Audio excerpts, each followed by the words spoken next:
തൃശൂർ ചേറ്റുപുഴയിൽ ശാസ്താംപാട്ടിൽ അരങ്ങേറ്റം കുറിച്ച 7 വനിതകൾ. അന്തിക്കാട് സ്വദേശിയും വാദ്യകലാകാരനുമായ ആറ്റുപുറത്ത് അരുൺകുമാറിന്റെ നേതൃത്വത്തിൽ സൗജന്യമായാണ് ഇവർക്ക് പരിശീലനം നൽകിയത്.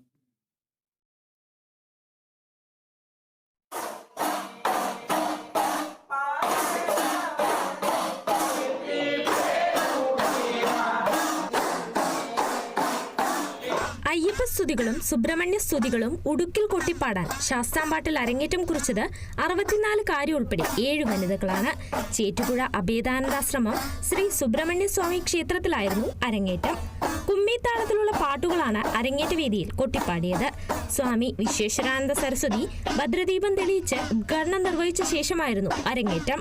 ഒരു 10ഓളം സ്ത്രീകൾ നമ്മുടെ അടുത്ത് ശാസ്താംപാട്ട് പഠിക്കണം എന്ന് ആവശ്യപ്പെടുണ്ടായി. അതിൻ്റെ ഭാഗമായിട്ട് ഇവിടെ വന്ന് സ്ഥലത്ത് വന്ന് ആശ്രമത്തിൽ വന്ന് പഠിപ്പിക്കലും അങ്ങനെയായിട്ടൊരു 3 മാസത്തോളം ശ്രമത്തിൻ്റെ ഫലമായിട്ട് 10-ാം തീയതി അരങ്ങേറ്റത്തിനുള്ളൊരു പാകത്തിലായി അവർ. അത് വളരെ ഭംഗിയായിട്ട് തന്നെ അവർ അവതരിപ്പിക്കുകയും ചെയ്തു. അതിൽ വളരെ സന്തോഷമുണ്ട്. 7 വനിതകൾക്കൊപ്പം 2 പുരുഷന്മാരും ശാസ്താംപാട്ടിൽ അരങ്ങേറ്റം കുറിച്ചു.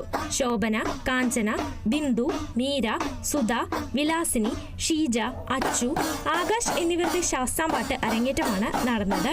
ഈ അമ്പലത്തിൽ ഓരോ ഉത്സവങ്ങൾ വരുമ്പോഴും ഞങ്ങളുടെ പാട്ടും ഞങ്ങൾക്കിത് പാടി അവിടെ കൊട്ടണമെന്ന് വലിയ ആഗ്രഹമായിരുന്നു. ആഗ്രഹം സഫലീകരിച്ചതിൽ വളരെയധികം സന്തോഷമുണ്ട്. 3 മാസത്തെ ചിട്ടയായ പരിശീലനത്തിലൂടെയാണ് ഇവർക്ക് ഈ നേട്ടം കൈവരിക്കാൻ കഴിഞ്ഞത്. ഓരോ ദിവസവും ഓരോ മണിക്കൂർ വീതമായിരുന്നു പരിശീലനം. അയ്യപ്പസ്തുതികളും സുബ്രഹ്മണ്യ സ്തുതികളും ഉടുക്കിൽ കൊട്ടിപ്പാടാൻ എല്ലാവരും പഠിച്ചു കഴിഞ്ഞു. Kerala vision news, Thrissur.